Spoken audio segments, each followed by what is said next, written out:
Sorry, if you can hear me, I will appreciate if you can start by that is if you're comfortable with that to kindly on your video. Let's see our faces. And also, please kindly unmute yourself. Let me know if you can hear me. Please, can we all hear me? Yes, we can. Yes, ma'am. Good evening. Yes, we can. Hi, good evening, everybody. Because of our time, so we just have to zoom in to what we are here to talk about, which is the SDG talk show. Good evening, everybody, once again. Good evening, beautiful ladies. It is still our month, International Women's Day month. So, and I feel like the men in the building should please appreciate us also in the comment section. Please let's know that you're celebrating us because it's still our month. Up to the last day of this month, you have no choice but to celebrating what we're doing and the wonders that we've been doing. So today on SDG Talk Show, we're going to be diving into the powerful stream of women. But before I come to that, let me briefly talk about what we do at SDG Talk Show. So this is a virtual event that is being put together to increase awareness of the SDGs and to encourage people to take actions in line with the global goals in their community and in their environment. One of the mission of this talk show is to ensure that we empower youth globally to create sustainable solutions and also to educate young people about the Sustainable Development Goals, the SDG goals, and the Paris Agreement, and also to provide opportunities for them to pioneer innovative programs, innovative solutions to achieve the goal. So we have a membership of more than 1,000 organizations in over 85 countries. SDSN Youth create platform for young people to connect and to contribute to their regional and national pathway for the implementation of the SDGs and the Paris Agreement. So we want to talk about what are the objectives of this program of SDSN as a whole. Firstly, is to get more people to get involved in the implementation of the SDGs. We believe that this kind of conversations, when we have this kind of conversation, it will help people to get more involved in the implementation of the SDGs. When you know the goals of the SDGs that is being talked about here, you'll be able to work around it in your community in your own little way. And also is to create relationship with individuals and with organizations that are working in line with the SDGs. The third objective is to increase visibility for SDSN Nigeria. And lastly is to increase our impact as an organization. So this is the reason why we put this platform so that we can have this conversation. And trust me, it's going to be an hard, long, interesting conversation because I have beautiful women that will be speaking in the panel session with me. I have beautiful panelists. They are not just beautiful. When you say beauty and brain, they are the real epitome of beauty and brain. And I cannot wait to introduce them. But before I introduce them, let me quickly talk about what we'll be talking about today. Today, we will be talking about investing in women, accelerating progress towards SDGs. Because we believe investing in women is not just a moral imperative, but it is also an economic necessity for achieving sustainable development goals. So we believe that empowering women economically, socially, and politically will lead to positive outcomes across various sectors, including health, education, poverty alleviation, and all of the other sectors. So by recognizing and harnessing the potentials of women as agents of change, societies can be able to accelerate progress towards the attainment of the SDGs. Our panelists today, they are experts in the field of gender equality and sustainable development. And each of them will be bringing in their unique perspective and experience to the discussion. Before I introduce them, let me introduce myself first. My name is Janet Olaolu, and I'll be your moderator for this talk show. It's going to be interesting. Firstly, I have the first panelist, who happens to be a beautiful woman, Chineye Adeleye. She is a highly accomplished social entrepreneur, project manager, and also a mentor. She is recognized as an award-winning professional volunteer, a TEDx and international speaker, and a leading figure in the non-profit sector. As the founder of Volunteers of Africa, Chineye has established an organization that outsources volunteers to non-profit for project management and execution. This initiative has won numerous awards and okay, sorry, please, can you mute yourself when you come in? Thank you so much. So this initiative has won numerous awards and recognition for its innovative approach to community-led projects. Chineye is also a consultant and a coach, having trained over 2,000 volunteers and professionals in nonprofits. She is a skilled leader and expert in project management, learning and development, curriculum development, team building, including monitoring and evaluation. She's currently working as the deputy manager, monitoring and evaluation at Del York Creative Academy, using our expertise to create measurable impact within the organization. In addition to our professional accomplishment, Chineye is a mentor and emotional health enthusiast who is passionate about spreading joy and positivity. She's a true inspiration to young people, having inspired them to volunteer and give back to society through our community-led project. Welcome on board, Chineye. Please, can you unmute your mic and say a quick welcome? Hey, thank you very much, Janet. Hi, everyone. So good to be here. Thank you very much. So good to see your beautiful faces. Though I'm still seeing pictures, I hope to see your face. Thank you very much, everyone. Thank you so much, Chineye. Thank you for joining us. We'll also have Ido Aderike Oyekola. She's an highly organized and skilled social worker with productive capacity to provide shelter and community-based social vulnerable groups, individuals, and families. In addition to this, it is our extensive knowledge of social work theories, our practices and procedures, and a successful track record of managing the involvement of other professionals. She is a staunch advocate of the Sustainable Development Goals and passionate about humanitarian work and community development, especially the vulnerable children. She holds first degree in biological science from the prestigious Federal University of Agriculture, Abeokuta, Ogun State, but encouraged by her passion to study social work with specialization in health from Lagos State University, or JO Lagos. Aderike is a licensed member of AMSWAN and also a certified ambassador of GBV by European Union with volunteering experience as program manager and head of counseling team with various NGOs working on SDGs at different outreaches. She's currently serving with Reader Writer House of Restoration Foundation, alongside her responsibility as the Assistant Secretary, Child Protection Network, Oyo State, while she oversees the affairs of the young organization she started recently, School of Doctors.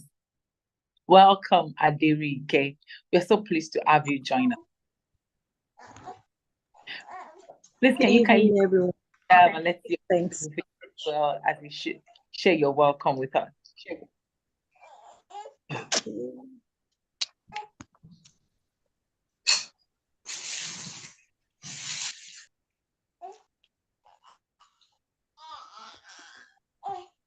Okay.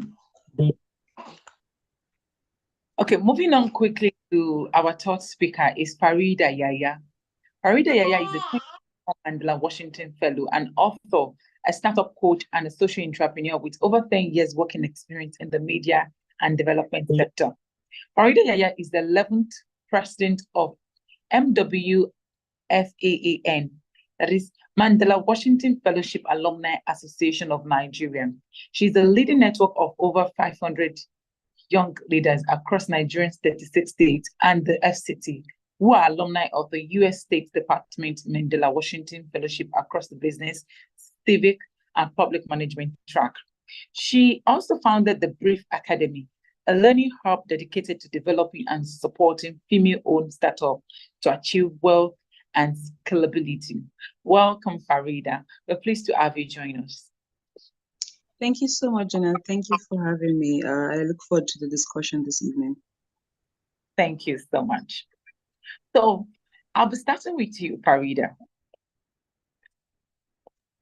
On the, we've been talking about women and inclusiveness throughout this month of March. Organizations have been talking about it.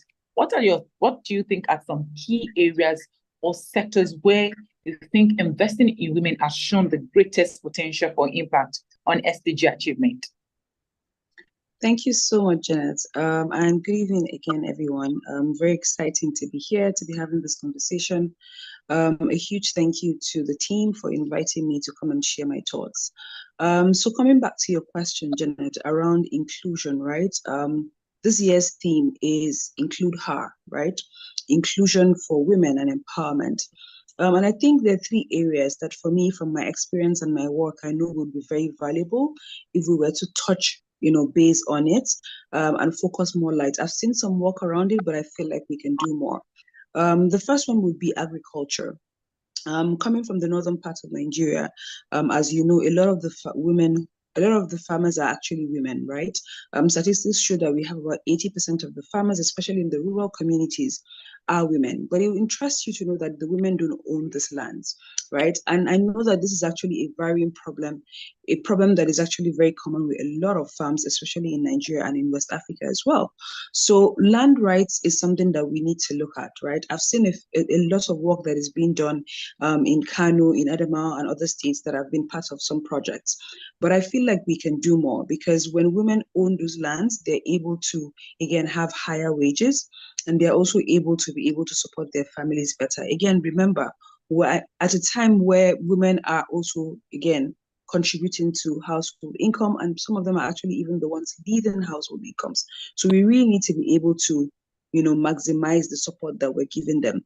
Second thing around agriculture, I think I want to touch on is the importance of climate sensitive and climate smart training for women, especially in the rural areas. Like I mentioned, they farm, most of them are still using very old tools to farm, right? But we know that we're in the digital age. And also the climate is changing. If you are in Nigeria, you agree with me that there's a heat wave we're experiencing right now that we did not have last year. This actually directly affects the quality of the type of food that we're getting. And it is also, of course, affecting food prices. So we need to be able to train the farmers because, again, most of them are not in the urban areas. They're in semi-urban areas and in rural areas. So we need to train them on how best they can be able to harness, the changes around them. So we have drought, we have flood. There's a lot of scarcity, right, when it comes to the water table. So these are things that we need to be able to also invest in so that we can see impact. The second part is financial inclusion, and I'm very particular about this, especially, again, talking from my experience working with women in northern Nigeria, right? When I joined Shicluded in 2022, I realized that a lot of women did not have access to finance, right? And why is that the case? Yes, we have a lot of loans and grants that are specifically targeted towards women.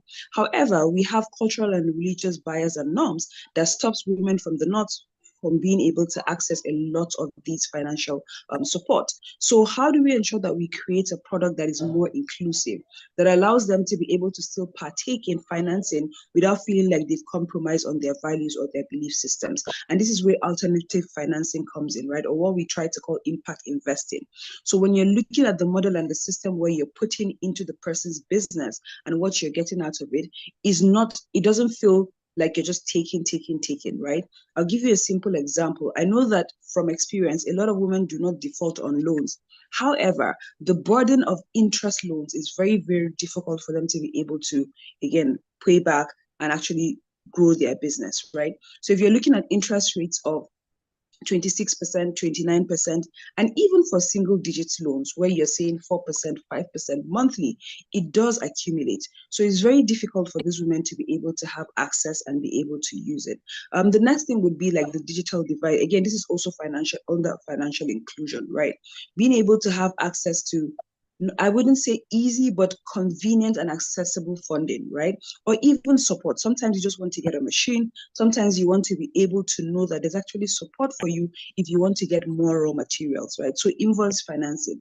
These are some of the things that I feel like if we look at it closely, we realize that we still have a huge gap. The final sector is education. And I think this one does not even require me to say so much. You can all agree with me that when we look at the numbers, right, and we look at the level of literacy, it's very, very difficult for us to be able to establish how we can leave no one behind by 2030, because this is what we're saying with the SDGs goals, that we don't want to leave anyone behind. But a lot of people are falling through the cracks because the emphasis on the method of what we are teaching focuses more on people getting to just cram as opposed to understanding how it affects their lives and how it helps them to be able to look at real life problem experiences and critically think of solutions. So for me, these three sectors are very key. I feel like if we actually have more emphasis on these three, then we would see a lot more results. Yes, there are things that are being done, but I feel like we can do more. So it's very important that we look at how we can target, because again, 2030 is almost here, right? It's literally 6 years away. So how can we ensure that we're doing collective effort that creates an ecosystem, not just pockets of support and information. So I'll just stop here. And yeah, I look forward to hearing more from the other panelists. Thank you. Yeah, I mean, I totally agree with you, and it's so interesting. I enjoyed everything that you said.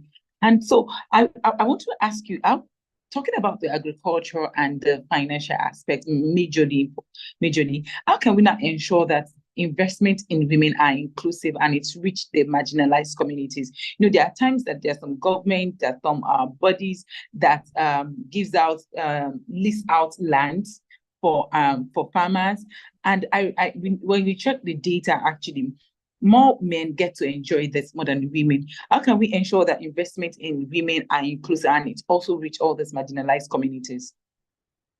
Okay, thank you so much for that question. So I think what is really important is two ways, right? And this all boils down to synergy.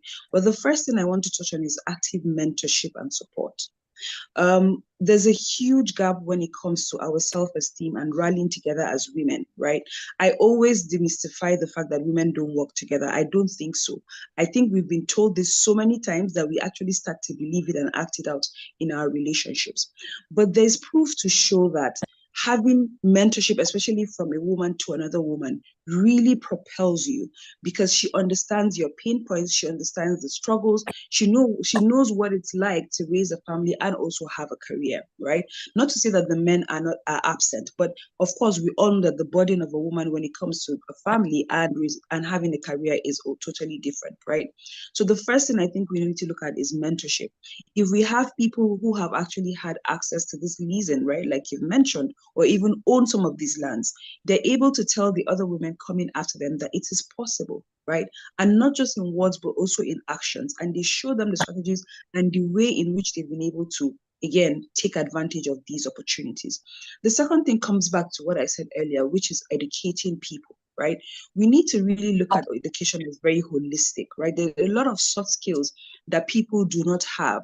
And when some of these opportunities come and they are not data-driven or even people-driven, then it's very difficult for people's voices to be carried along. So you come into a community, you've not spoken to the people, you've not done any research, you've not found out why the women are not coming. Because a lot of times, I've been on projects as a consultant, and they will tell you that when they come to those communities, the women don't come out, right? Again, coming back to what I said earlier, there's a lot of cultural nuances that we need to look at and say, how can we actually find a solution around it? Because it is possible. People have done it. But most of the time, because it requires more resources, or it requires you to talk to multiple stakeholders, right? The people who are doing some of these things are actually more concerned about their KPIs and actually turning over faster, as opposed to ensuring that this has more impact.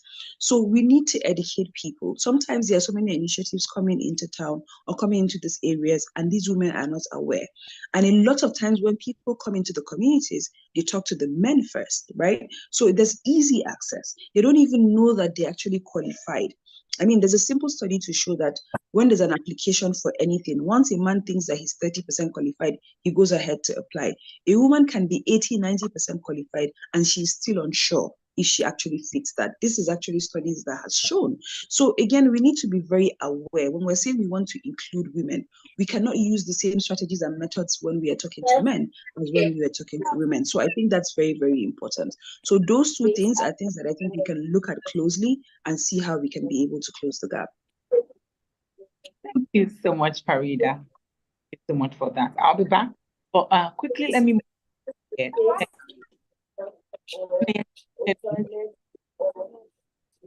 Hi, Janet, you right? Your okay. voice was kind of breaking. Oh, sorry. I'm sure you've been getting Hi. at what about. Yes, I've been following. Yeah, so You're muted.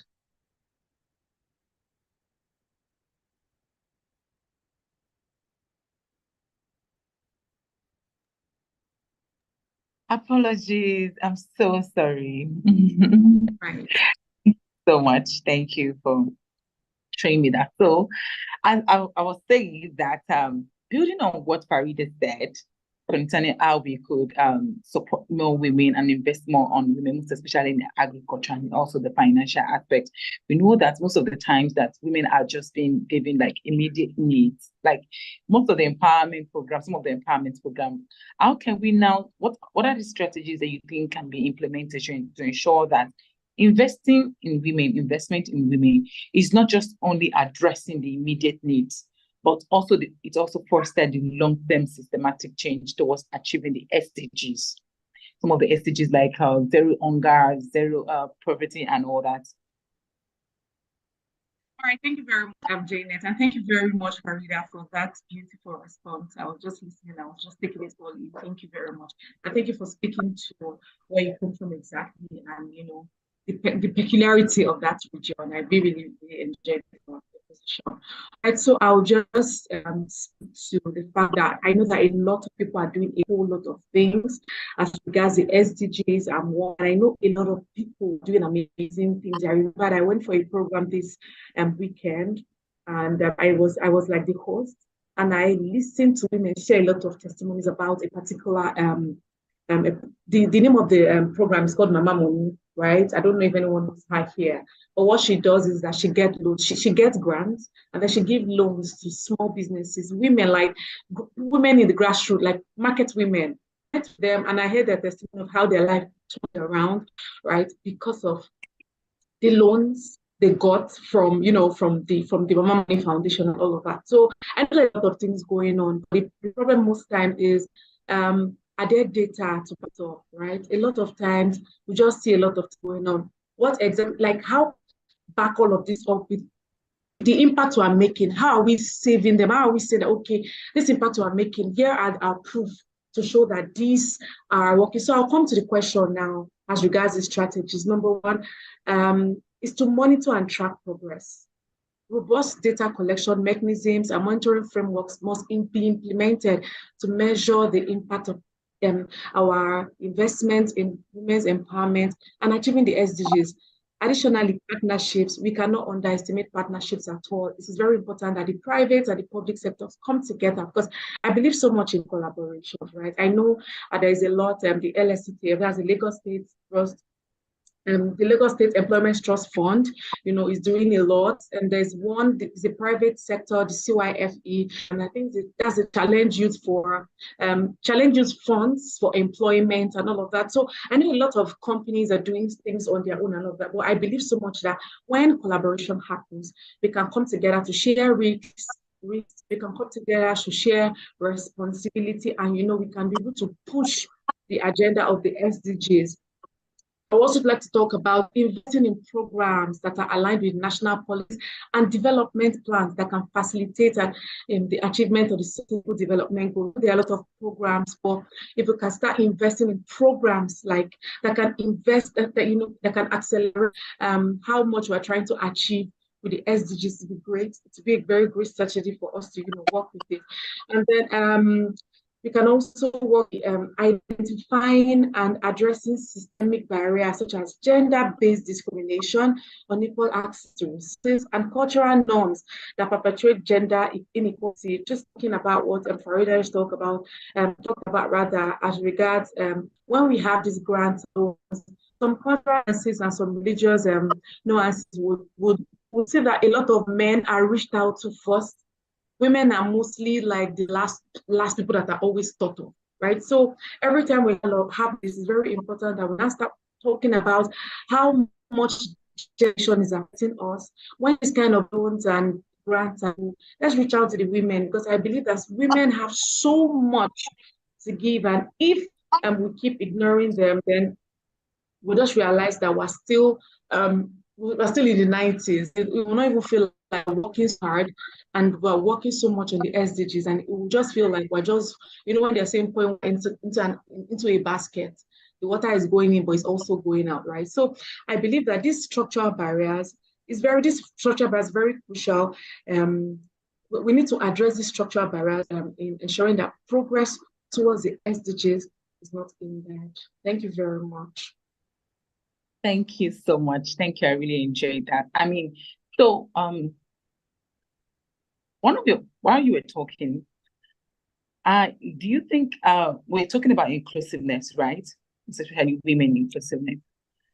Persons with disabilities, women with disabilities, will you say that these strategies can also, does this strategies also include them? Okay, so I'll also say that, as much as, yes, thank you very much, Janet. So I'll also say that as much as it feels like women are mostly relegated, or it feels like most times when events that can boost their businesses or boost their morale are out there, it feels like they're always relegated. I'll also talk about people living with disability. And if you realize, a lot of times when programs are being held, right, people or maybe grants are going out, you'll see a caveat saying women and people with disabilities should strongly apply, like they're advised strongly to apply rather. You see, so I see that a lot of people are now taking it, I'll say that people are taking it more seriously. People are now trying to be very inclusive and ensuring that we're working towards ensuring that, because I know one of the SDGs is reducing it. I think that's SDG 10, right? So one of the things that people are trying to do now, and I know that people are very conscious about the SDGs, they are now trying to push for people living with disabilities, trying to be part of all of these plans and agendas at the end of the day. So I would say that, I spoke about to monitor and to track progress. Very important. How many people with disabilities have we been able to reach? Where's the data to back it up, right? When we have programs, how do we choose venues, like physical programs? How do we choose venues to ensure that people that are visually impaired, that people that are hearing impaired actually be part of the program? Do we intentionally get people that can explain with sign languages, like this kind of program now? If you have anyone living with disability, maybe they cannot hear, there's no, they cannot hear what is in place, right? For people that can, people that need to read subtitles, do we have the opportunities for them? You understand? So this kind of program now, do we have people that cannot hear us? Can they be reading what I'm saying? These are things that we need to start putting in place to ensure that everyone is actually included. No one is left behind at the end of the day. So I think it's all about our mindset. It's all about the strategy we put in place. Let's ensure to monitor. We're running in the company where I work currently, we're running a program for young people in animation, right?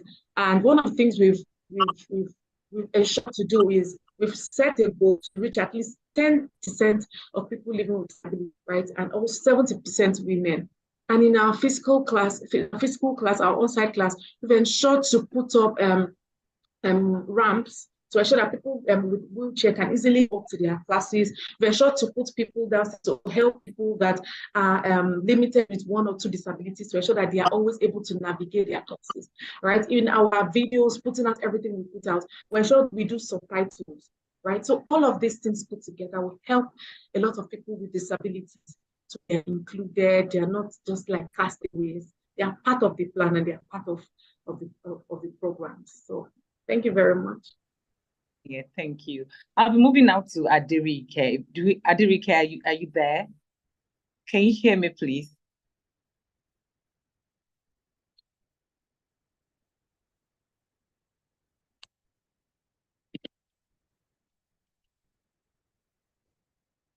Okay. Okay. I think I guess she's not available at the moment. So that would make me go back to Farida. Farida.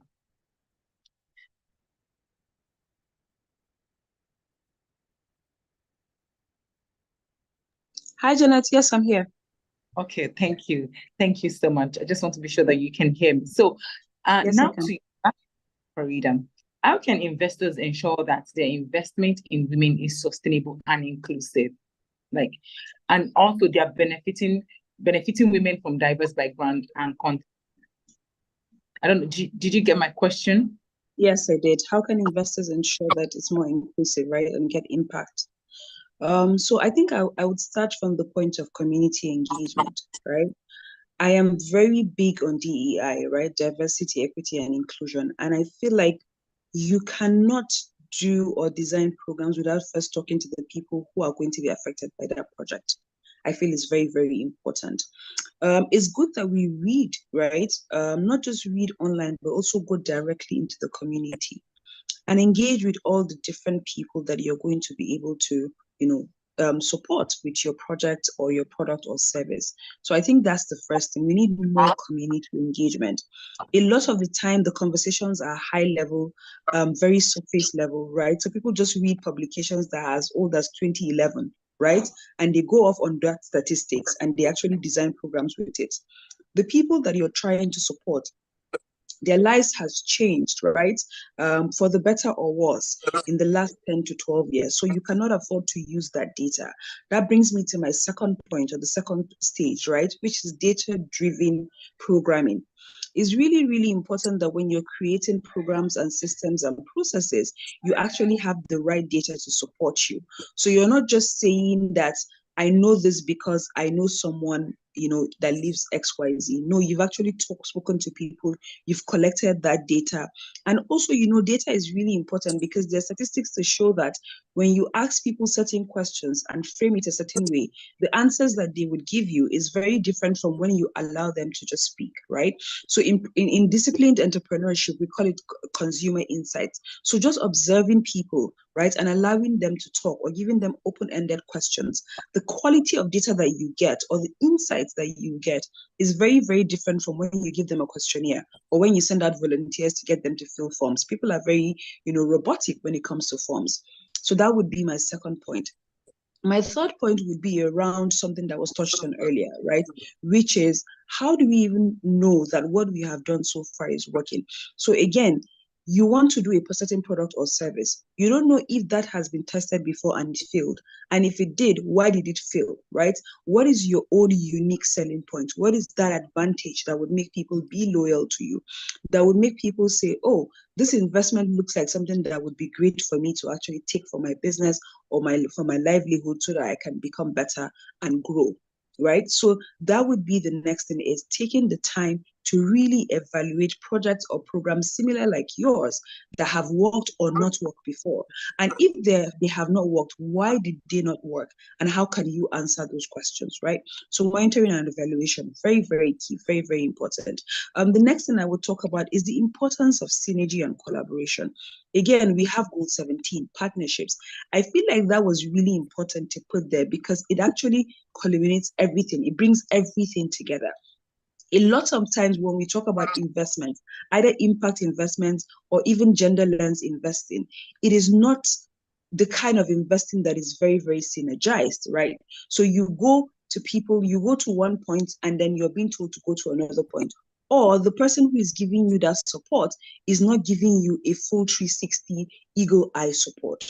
So it's really important to synergize. We have too many people doing fintechs, but what is the competitive advantage? What makes them different? What makes them unique, right? You cannot tell one from the other. In fact, apart from the logo or the colors, you cannot tell what the real difference is between some of these investment firms, right? Or even some of these investment products or services. So I think it's really important that we synergize. If you know that this is your strength, even if you're a fintech, maybe your strength is in education, maybe your strength is in agriculture, maybe your strength is in empowering women with microloans, right? And then you realize when you've gone into the community that the women need more than just money. Maybe they need to understand how to keep their books. Maybe they need to understand what investment really is and what type of investment they need. Maybe they need to even understand the stage where their business is at and the kind of support that they actually require. Now, for you to be able to do that, instead of creating just another product or an add-on, you should actually collaborate or synergize with another fintech that has a strength in that particular trading or in that kind of support, right? So I think that's one thing that's really, really important, is that we need to look at synergy and collaboration. Bringing me back to the final point, right, is how can you give extra support? If we are really serious about impact investment, about genderless and actually inclusive financing, then we need to look at this holistically, because there's so many gaps. A lot of the people that are giving some of these products and services to either don't understand it or are not able to maximize it. So how do you give them training? How do you ensure that they're able to really maximize that so that you are partners for life with them? I really worry that most of the time we are very short-sighted when it comes to the kind of solutions that we provide, right? So we need to think long-term. We need to think 50 years. We need to think 3 generations down. How do you create systems and processes that keeps those people, and you're able to sustain not just your process, but also the impact that you're putting in when it comes to the lives of these people and how you are changing their story? So I think these 5 points are things that I feel like we need to do more on. And when we put them all together, we can definitely create a sustainable system. Thank you. Thank you so much, Farida.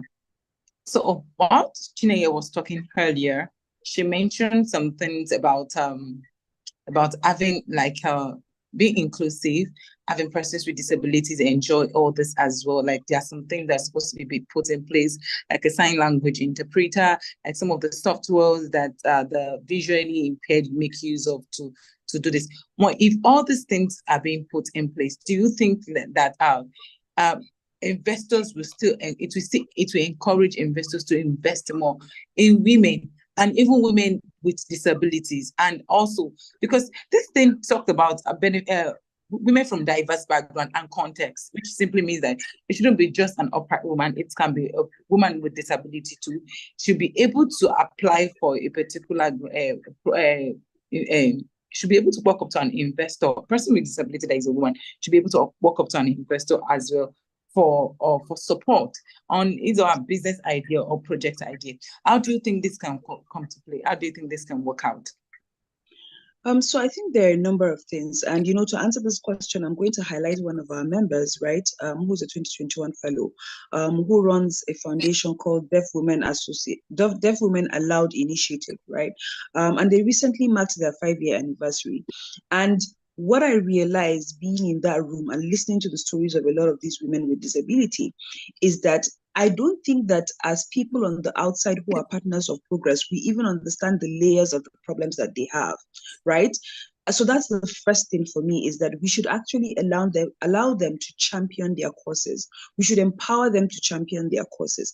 I understand that we want to be partners of progress, but I'm very wary of the fact that we're actually taking advantage, right, of that particular vulnerable group, and we're speaking on their behalf when we actually don't understand their experiences. We don't know the layers of what they go through on a day-to-day basis. So I think that would be the first thing, is that we need to empower them and center them in these conversations. Let them be the ones telling us where it pinches and how we can support them. I think that would be the first thing for me. The second thing would be, after we've listened to them and we realize what the problem is, the next thing is, let's co-create these solutions. Again, I feel like it's very transactional for you to create a product or service targeted at the disability community without having someone with a disability either championing it or being an inclusive member of that team. It just feels transactional to me. So that would be the next step, is how do we co-create? Because again, what co-creation does for you is that it helps to sustain that particular venture or that particular project beyond your vision. Why? Because people own it. They feel centered. They feel seen. They can see the future. They can see the goal. They can see that you really have their best interest. So that would be the next thing for me is let's co-create the solutions. And the final thing, I feel like I can never say this enough, is let's always evaluate. M&E should not be an afterthought. It should be at the beginning of the process all the way till the end. From the part where we're having the conversations with them, to the part where we're co-creating the solution, to the part where we're deploying the solutions, we need to be able to monitor and evaluate. And let's be flexible with our processes, but be very, very, particular about our goals and our targets. I think that's the most important thing.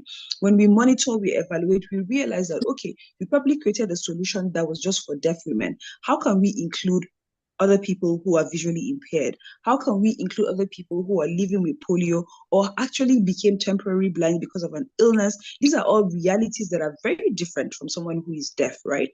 So again, when we monitor and evaluate and we actually look at the data, it helps us to be able to refine the solutions and ensure that they're sustainable.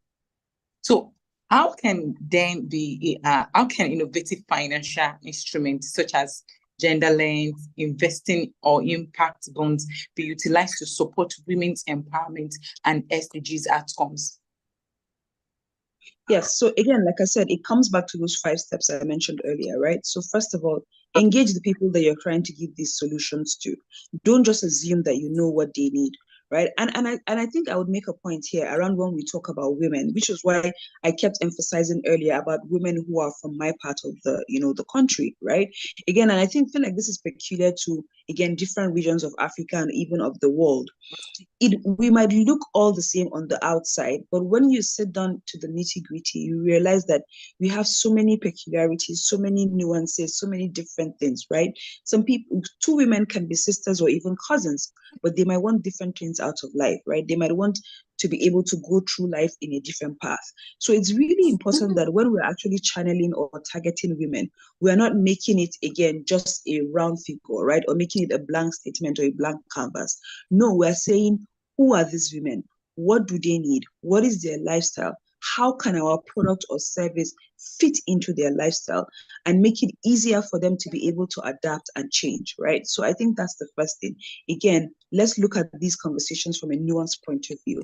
The second thing, again, like I mentioned, is really, really hone in on the problem and make sure that you're co-creating with the people who you are giving the solution to.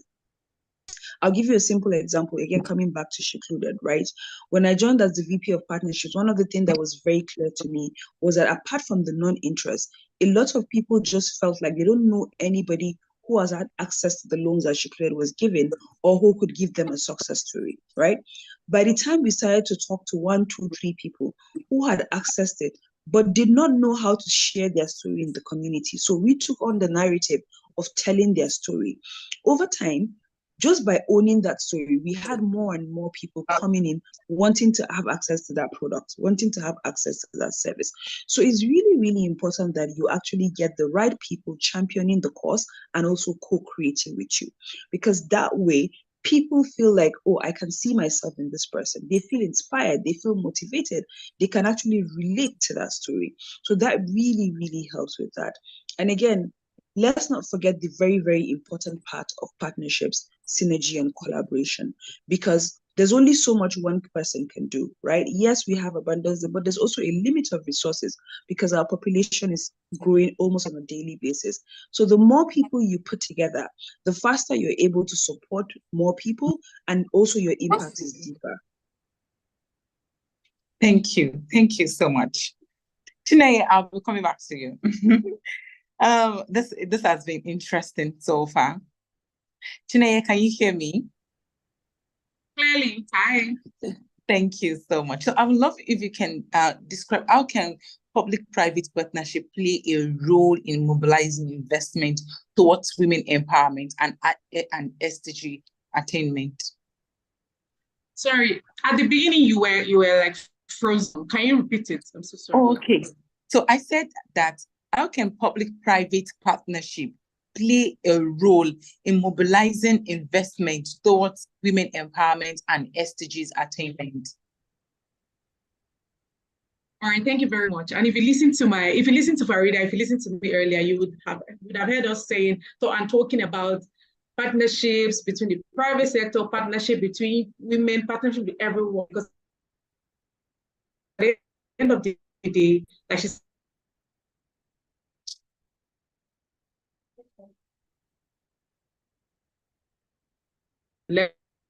leverage a wide range of resources.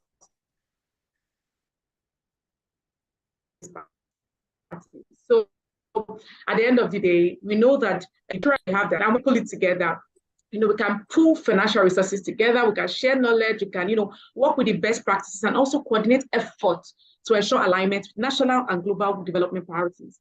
And this will in turn, facilitate significant investment in the initiative aimed at empowering women and also achieving the sustainable development goals.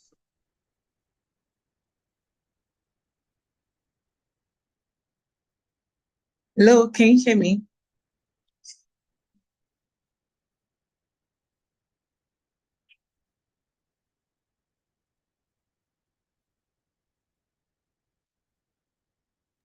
I can hear you, Janet. Oh, okay, I think we lost Chineye. Chineye, Yeah, are it's you probably still the there? network glitch.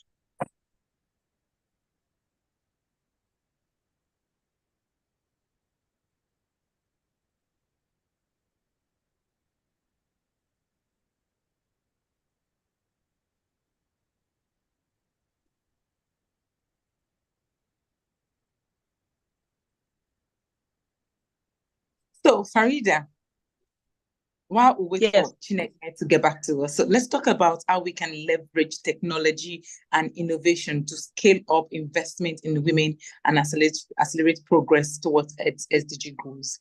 Is there a way we can leverage technology and innovation so as to be able to help us scale up investment in women and also help accelerate progress towards SDG goals? Yes, so I think there are a number of ways that we can do that. The first one I think we spoke about earlier was gender lens financing, right? Looking closely at this woman. And I think in this case, I really want to highlight also the importance of having women to fund women, right? Is really, really important because that helps to create a system where it's mentor driven, one, and then two is focused on support beyond just the money. I think that's really important because sometimes it's not having the money, it's what you do with the money, right? It's really, really crucial. The next thing I think is also impact bonds, right? And this is touching on what we call the triple helix system, right? And the triple helix framework is basically how can you bring in government, industry, and academia, right? We have a lot of our professors who have written and done a lot of research when it comes to these things.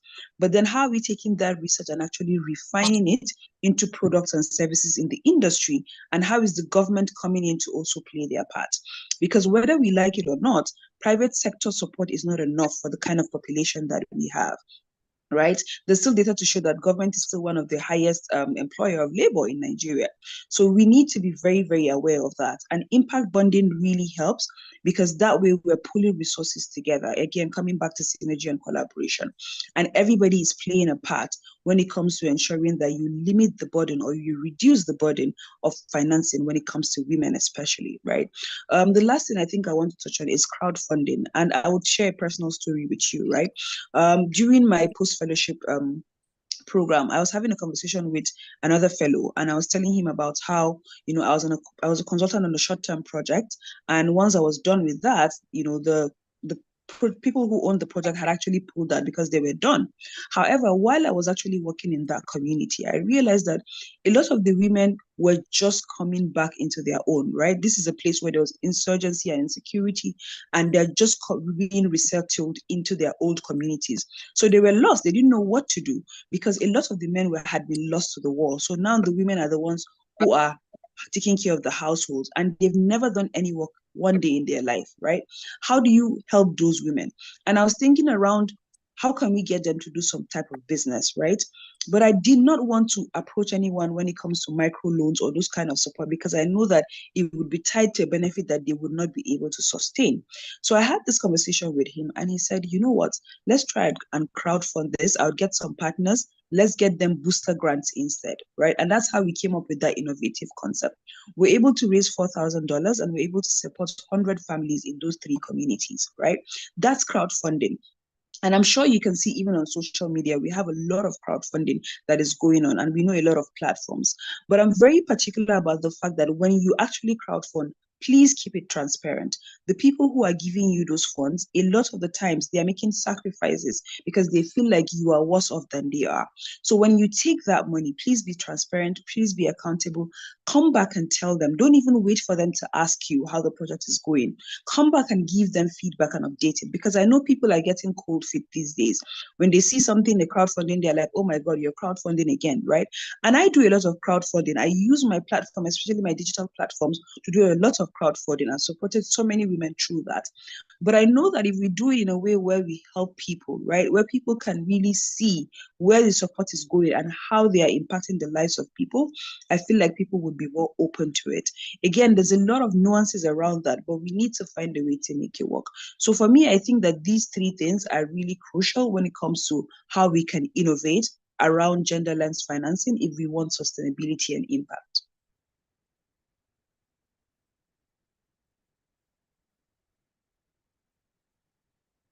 Janet, are you still here?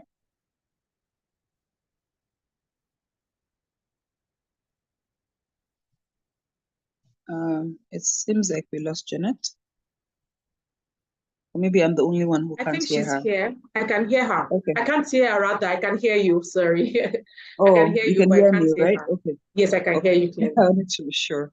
Okay. So maybe I think she's muted. The network threw me out the other time. I don't know, network is so bad. I think she's back. Hi, Janet. Has been kind of, I mean, the weather is quite something here, so apologies for that. So I lost you at her point, Farid. I don't know if you can quickly finish up with your point so I can move on to Aderike, because I learned that she's not back on the call to join us. Yes. So I was just touching on the point of the crowdfunding, right? And I said transparency and accountability is really important, but I feel like it's also a good place that we can explore. Thank you so much. Aderike, please, can you hear me? Yes, please. I can hear you. Good evening once again. Yeah, good evening. Nice to finally have you join us. So we have been talking about investing in how it can accelerate progress towards SDG. And trust me, both Chineye and Farida have given us, provoking ideas on us. They've given us the provoking points on this. But I don't know if you can quickly jump on what do you think are the roles that the government can play in creating an enabling environment for investing in women to drive this SDG progress? Well, good evening once again, and thank you to the team for having me tonight. It's been an amazing experience hearing from other panelists. Thank you, Farida. Thank you, Chineye. Really, government's role in creating an enabling environment for investment in women. I'll pick up from where Farida stopped. She mentioned public and private collaboration. Because really, the government cannot do it all alone. And that's why the SDG goals are being handled, being worked upon by the younger folks. And I want to believe it's one of the major reasons why we're having these great results. Because really, I've seen young people work on SDG goals and having amazing results.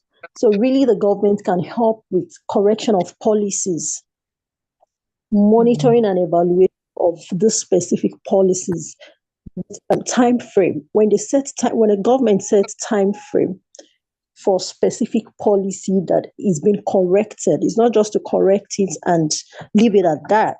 Can the government also work upon implementation and enforcement of those policies? Set time frame to monitor, evaluate, and reevaluate again to see what exactly they need to do. Also, while Farida was speaking, she mentioned about land rights. It's major because when we talk about agriculture, owning a land is going to help a woman to have more profits, to have better results. And really, agriculture is important for food security and all that. So I would say that correction of policies, monitoring and evaluation of it at specific time frame. Secondly, public and private collaboration. Also, implementation of and enforcement of gender responsive policies. Because according to United Nations, 64% of the legal rights that a man has is what a woman has. And we want to talk about investing on women. So really, the government has a whole lot to do, but it cannot be done by the government alone. The government needs to also collaborate with private sectors, private organizations, both local and international, to ensure that an enabling environment for investment in women is created. Thank you. I'd like to stop at that for now. Thank you so much. Thank you for sharing that with us. And so while you were talking, you mentioned like the government helping with the policies. So what policies and regulatory framework do you think are needed to create an enabling environment for investment in women's economic empowerment? Thank you. While I was speaking, I talked about land rights. In some communities, a woman cannot own land. Yes. So for a woman in agriculture to own land and be able to maximize the weight of the work that woman will put into practice to ensure that impact is felt in agriculture, she really needs to own that land, the right of ownership of land. Probably because we're in the Southwest, we really do not feel that so much. But there are some communities, I would not want to mention names, there are some communities where a woman cannot own land, does not have the right to own land. Even when inheritance is being shared in some families, even in Southwest, not just in the northern part now, a female child does not have a right to a landed property. So really, I would like to say that land rights is a specific one.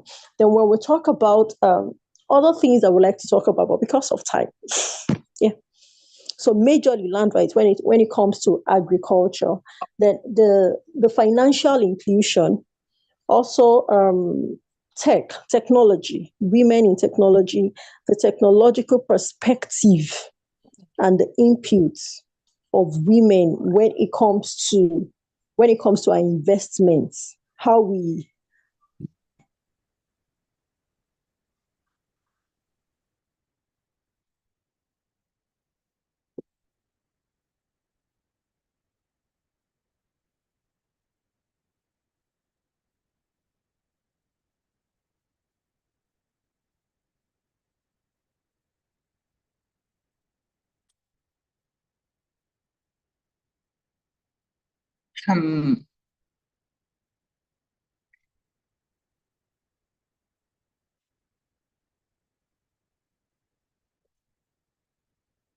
I think Aderike is no longer on this call. I guess she's having some glitches with her network. So this is to say to all our listeners that has been enjoying this conversation, because I have, and I'm sure that you have been enjoying this conversation as well. If you have any question, you can just drop your question on the chat box. If you have any question, we'll be glad to have your questions. So before we get Aderike back to the call, Chinege, please, can you hear me?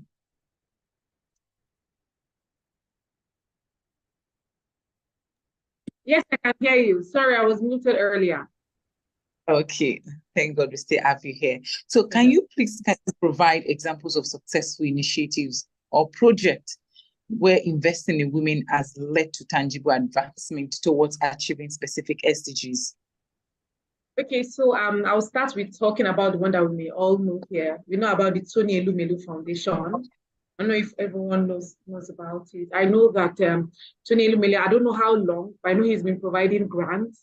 A non-refundable, it's a grant, so it definitely is not refundable, right? So he's been providing that. I specifically have friends that have benefited from it. And because of those grants, they've been able to scale up their businesses. And they've also been able to employ other females to work with them. I know someone that has a hair care product. I know someone that does capacity building for females.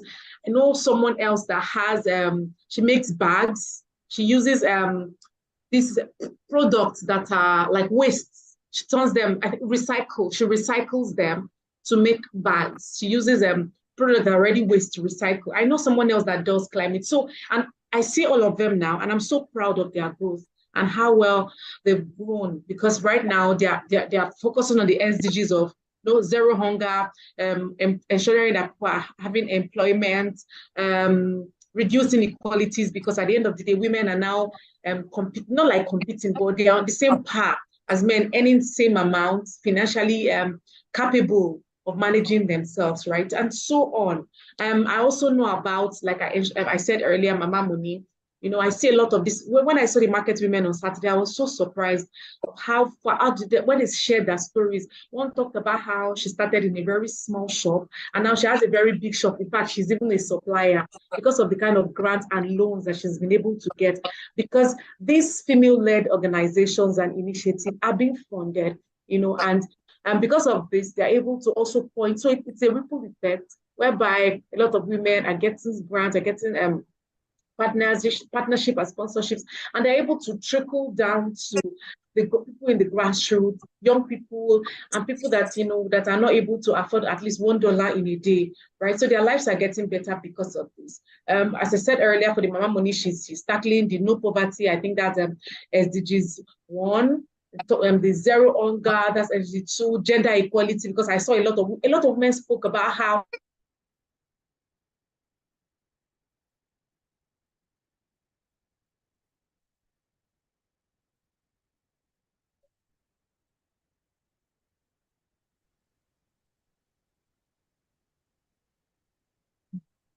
Hello, everyone. Can you still hear me? Sorry, never took light. We're still in Nigeria. Yes. So I'm connected to the Wi-Fi. It works with light. The background. Just see my face. I think that works, right? So I was trying to explain about how all of these women initiative. I also know about the Wellbeing Foundation in Africa. They are helping. They're working with well-being for women, and they're helping to reduce the mortality rates of people, women that just give birth, and people in the maternity wards. Like that's the reduction in the maternal mortality rates.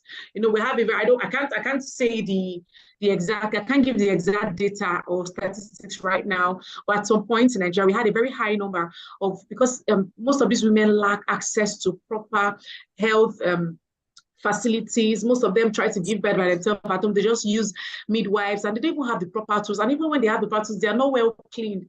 And this leads to either the baby's death or the mother's death, right? So this Wellbeing Foundation Africa, they actually work together with women in rural communities to ensure that most of these women are alive as much as their babies are also alive. And I know a lot of major financial institutions are leading the way.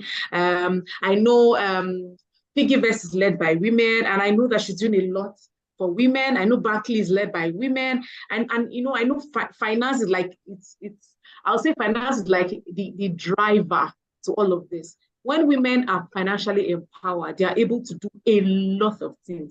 I see a lot of female founders now, and I'm wild because I know that they're able to get to where they are because they were exposed to the right amount of finance. They have the amounts, the money they need to be able to drive their passions and drive their initiative. And these small businesses are creating jobs. Like I said earlier, they are contributing to achieving the SDGs.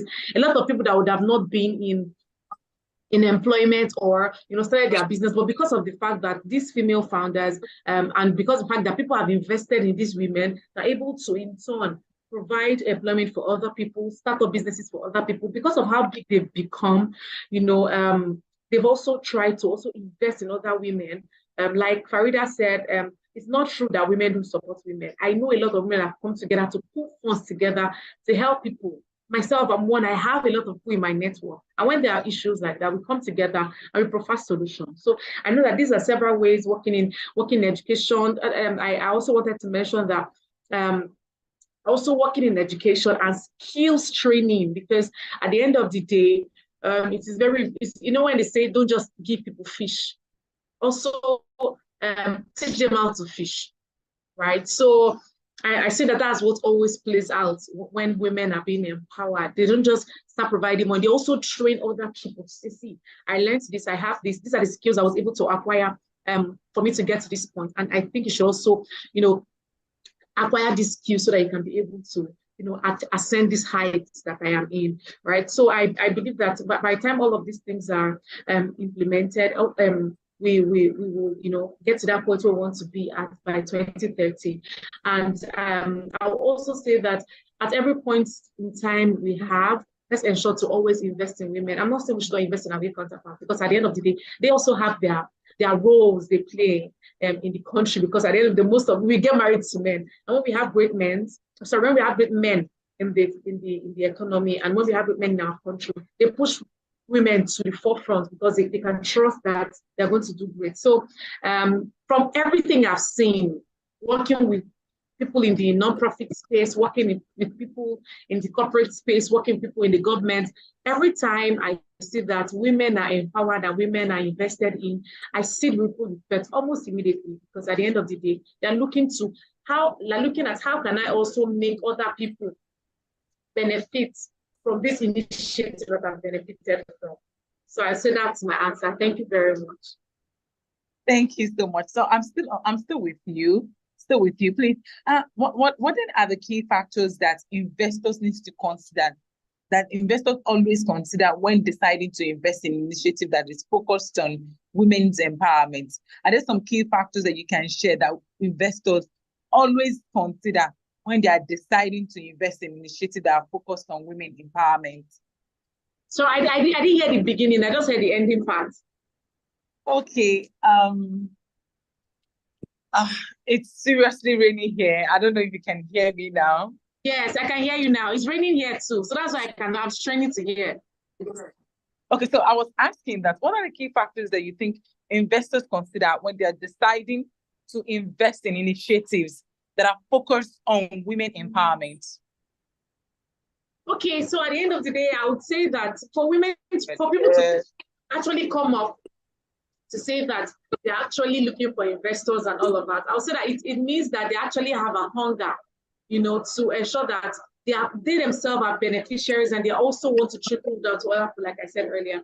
So first of all, what is the viability of their product or the viability of their initiative? Like, does it tie into the SDGs? Because at the end of the day, a lot of focus is going into the SDGs right now, because we believe that these are sustainable development goals, right? We believe that we can be able to achieve them together in 2030, come 2030, right? So number one, how viable is it? Number one. Two, how well will it be able to impact and empower other people? Does it look like it's just for one person? Does it feel that it's just going to be like for a family? How well, I think the word is scalability. How well can you scale to the extent that other people can benefit from it? Because I know that that's one of the criteria for Tony Lumelu asks. Yes, okay, how well can you scale in the next 5 years? Where do you see yourself? How well can you scale? So I think I'll always ask, and I'll always go with the fact that how well can you scale Because at the end of the day, you don't want to invest in business that will just last for 1 year and it fizzles out, right? I think the next thing is how well does, like I said earlier, how well does it tie into the SDGs? Because we all are focusing on the SDGs right now. I'm trying to see that how well is this sustainable? You know, how long can you take it? As much as we want to scale, how long can it last? Right? We see a lot of businesses that just start in 1 year, 2 years, and they fizzle out. How well can it last? Right? How, for example, now, how well does it impact the economy? Right? Because we know that we're going through a lot of things in our economy. When you get kind of grant or loan or whatever, how well does it impact in the economy? How well can it make people life change at the end of the day? So I think that's it. That will be it for me. But at the end of the day, I always feel that when we have women that come together and say, oh, I want to do this, I want to do this, most times it comes from a very genuine place. And sometimes people don't have it all clear. They don't have the clear picture. And that's where guidance comes in. That's where mentorship comes in. And that's where monitoring and evaluation come in. You understand? So when we they give them this grant, how well are we monitoring them? How well are we mentoring them to ensure that, okay, you've gotten this grant, now what next? How well can you scale? Who do you need to speak to? Who do you need to mentor you to be able to push? Because to be honest, I always tell people, most times when I want to start something, I don't have the clear picture. But by the time I start and I'm able to continue, I meet with mentors, I speak to other people, I get clarity and I'm able to push. In fact, I'm able to scale much more than what I saw rather when I started. So I think at the end of the day, even when people get this grant, mentorship, monitoring is very key. Right, so we should not just shoot out. I should not just say, "Oh, this person does not look like they know what they are doing. It doesn't look like it's going to scale. It doesn't look like it's sustainable." Sometimes all they just need is 1 or 2 tweaking, mentorship, you know, and I think they'll be fine. Thank you. Thank you so much. So, Farida, I'm back to you. Do we still have Farida? Please, again, if you have any question for our panelists, kindly use the chat box and write out your question so they can have it. So, Farida.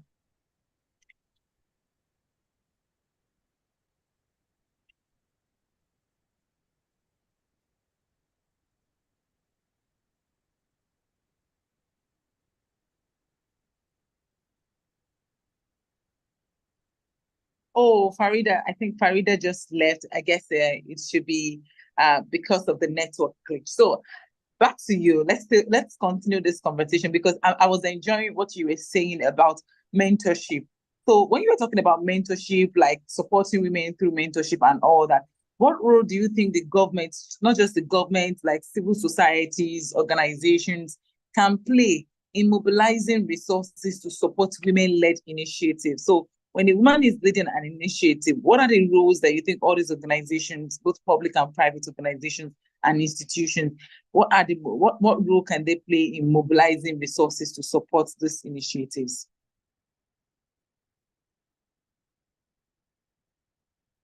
Chinaya, did you get my question?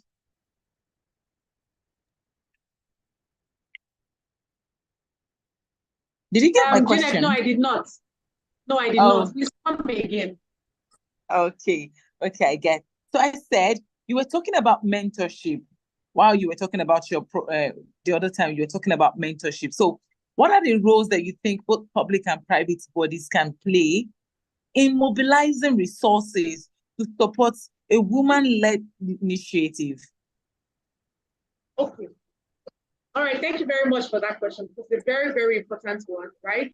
So first of all, like I said, a lot of private and public companies are already doing a lot, and they're already doing a lot of programs. So I'll talk about programs. They can start with programs and all of that, but there are a lot of programs already. Today, I'm aware that I think African Women in Employment or Empowerment, AWE, they had a program today, and they brought a lot of resourceful women to share about building businesses, and they told, I think it's between 18 to 35, the age range was between 18 to 35, and it brought a lot of older women to share with them on their experiences, on how they've been able to access grants, on policies as regards businesses and entrepreneurship, on getting jobs and all of that. So I know that all of this program exists. but it can never be too much because at the end of the day, a lot of people need it. And if you can take it to the rural communities where people have communicated with all of these women in their local dialect, like something when Farida was speaking, she said something about need assessment. You know, a lot of times we feel that we know what all of these women want. And to be honest, we don't. We feel that by the time we just do one or two research on Google, we can always just go back and say, oh, these people, they need water. And then they may not even need water. They may need something else that is more pressing. Oh, yes, they may need water, but they may not even need a tap. They may need a well, right? So we need to always do this need assessment. At the end of the day, ensure that we have proper data to work with this. Grants, loans can never be overemphasized. As much as we are seeing a lot of grants and loans flying around, a lot of people have still not been able to access it. And it's, most times I feel that it is because of lack of mentorship and lack of education. A lot of market women don't even know how to register their business. They've not registered their business. And I know that for you to access grants and loans, your business needs to be registered. You must have a tax ID. You must also have, I think, LASRA. I'm not so sure. But you see, all of these things are tied into education, are tied into exposure. If they don't know, they don't know. And when they don't know, they are shooting themselves in the foot, and so they are shot, they're not able to access the kind of opportunities they're supposed to access. Because at the end of the day, they are not able to get what they're supposed to get because of the fact that they are, how will I put it now? They're not aware of things they're supposed to be aware of, right? So it is very, very, very important that we need to educate these women. It can come from the private sector, it can come from the public sector, it can come from anywhere. But the most important thing is that women are educated. And education does not just mean going to school and coming back from school. It doesn't mean going to the university. It simply means that at the right time, people and women especially are able to access the right amount of information they need to be able to access what they need to access. And that's it. So I know that if all of these things are put in place, a lot of women will be able to access grants. And like I said earlier, mentorship is so important in business, in NGO space, in non-profit space, in climate, wherever. Mentorship is important because, you know, when you're being mentored by someone that has walked your path, it's easy to walk in that path without making mistakes, without, you know, when they say, some people say experience is the best teacher. Some people say no, experience is not the best teacher. If you have someone that already have the experience, all they need to do is download what they already know to you. And so you don't have to make that mistake. You don't need to walk in that same path where you have to struggle and struggle. You can just walk easily because you already have someone that have already told that path. So I think that will be my answer. Thank you very much. Thank you so much. Please, if we can get Farida to get to be unmuted, please kindly help unmute Farida. So there's a question here from Boluwatife Adona, and it says she needs more clarity on climate change for women empowerment. More clarity on climate change for women empowerment. I don't know if Chineye can jump on that. Yes, Hi, Janet, can you hear me now? Oh, sorry. Yes. Oh, Farida, welcome back. Thank you. Thank you. The network was glitching, so I had to go off and come back. Oh, I get as much. So yes, there's a question here. There's a question here from Boluwatife Adona. She says she needs more clarity on climate change for women empowerment. Okay, so maybe she's talking about what I mentioned earlier, right? The climate smart initiatives. Yeah. When I was talking about agriculture. Okay, so what I was mentioning earlier is, like I said, a lot of the women, the farmers we have in rural communities and semi-urban areas are actually women, right? But there are new realities now when it comes to the kind of agriculture that they're doing. So we have droughts, we have flood. Climate change is really affecting, first of all, even the land, the soil itself. Secondly, is affecting the yield that they get, the harvest, the kind of harvest that they get. And of course, there's migration of birds, and this is also affecting the quality of the yield. So not just the amount of the yield, but also the quality of the yield. So how can we train these women to be able to have climate smart processes, right? When it comes to negating the effects of climate change. So that's what I mentioned. And I feel like, again, this is something that we need to do more of when we talk about resource mobilization, when we talk about training, when we talk about partnerships. We need to bring in people who are experts in climate change, who understand how we can be able to mitigate some of these problems when it comes to agriculture. So I hope I've answered your question in a way. Yeah, I hope so. I hope so as well. So back to you as well. Can you hear me? I can hear you. Oh, okay, good.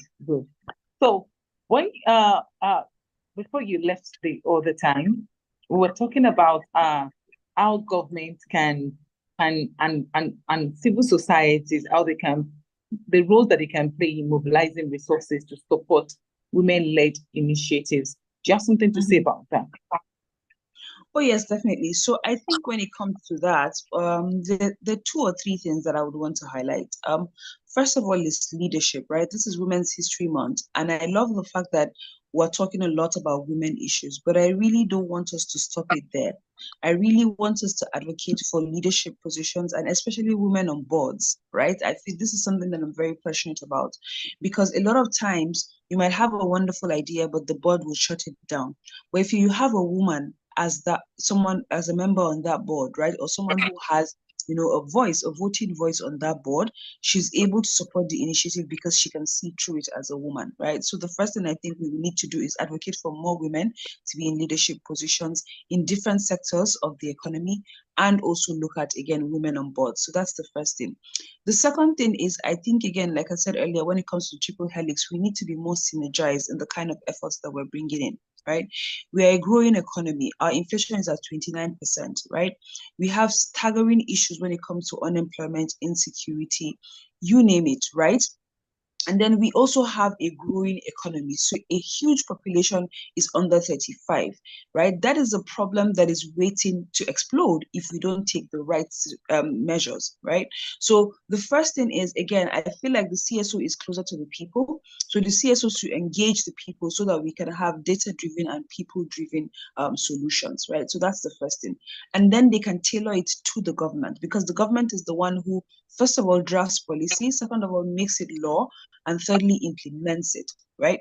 So if they get the right resources, they get the right data, they know what the people really need, then they're able to have more informed public policy. I think that's very, very crucial. So that's one way I think we can really do it. But again, we have to be realistic. We have to be ready to do the work, right? It breaks my heart most of the time when I see beautiful policies that are either not implemented properly or are actually ill-informed. So we really need to take the time to do this right. Because believe it or not, we're losing a lot of our best resources, which is our human resources, to the better part of the world. Why? Only because they have systems and processes. And we can do that because we have such intelligent, brilliant people. So we need to be able to create systems. Again, structural change is something that cannot be done by one person. It doesn't matter how big you are, right? There's only so much. They said one hand cannot cover the sun. So we really need to bring everybody together if we're really deliberate and ready to do the work that is required to structurally change things. Thank you. So before I move back to Chineye, do you have a final word before we call it a day? So I think my final word for everyone is, please, let's take this advocacy beyond Women's History Month. Again, like I said, I'm loving it, all the lists, all the things that we're doing, but please realize that women make up more than 51% of the population. And these problems are still going to be here even after March has ended, right? So let's take it forward. Let's be champions, especially for our men. Let's be true he for she's. Let's talk to our sisters, our wives, our cousins, our mothers, our daughters. Let's find ways that we can position to be able to support them going forward. And for women, let's be our sisters' keepers, right? Let's stop the competition. Let's collaborate instead. Because again, there's something they say in Hausa, right? And I'll translate it.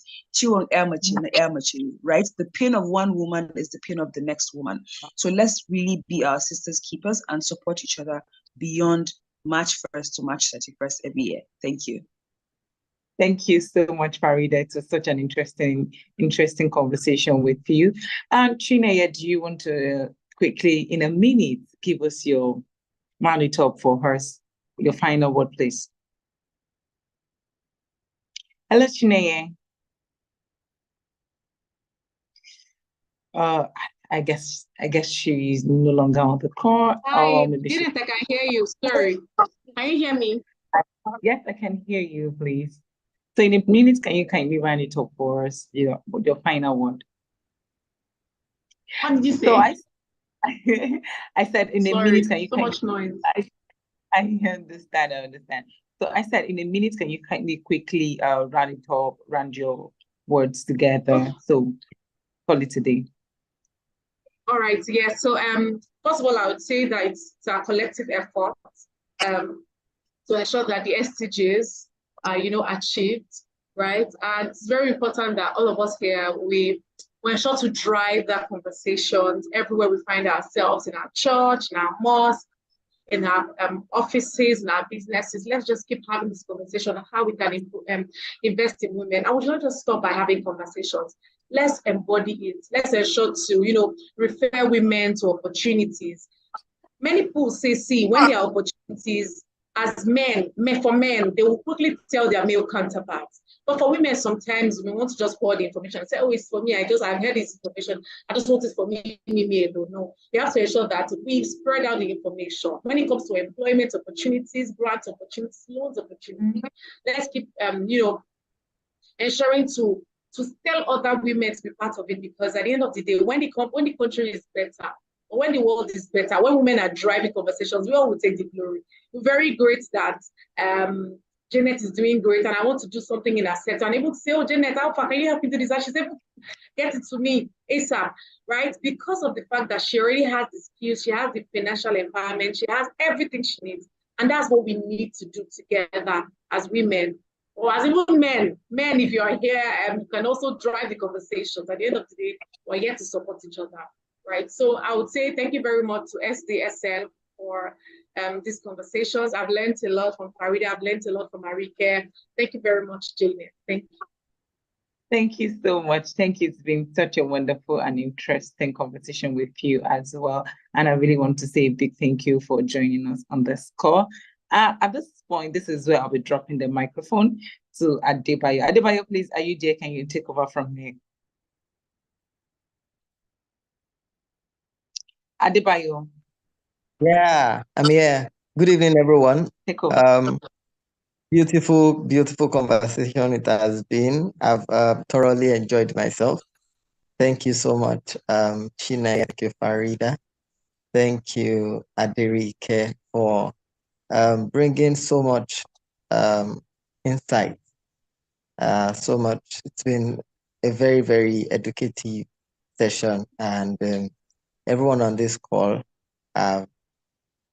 they must have really enjoyed themselves. They must have learned a thing or two, and it's just in a way to ensure that we keep the conversation going. We're the word, we are getting people to catch up, and it is important that is okay that we can get to achieve the SDGs by 2030. So on behalf of Sustainable Development Solutions Network, we want to appreciate all of you for coming around. Thank you for coming to contribute your quota. Thank you for supporting the work that we do. And we really, really appreciate you. I can see the network coordinator himself on the call.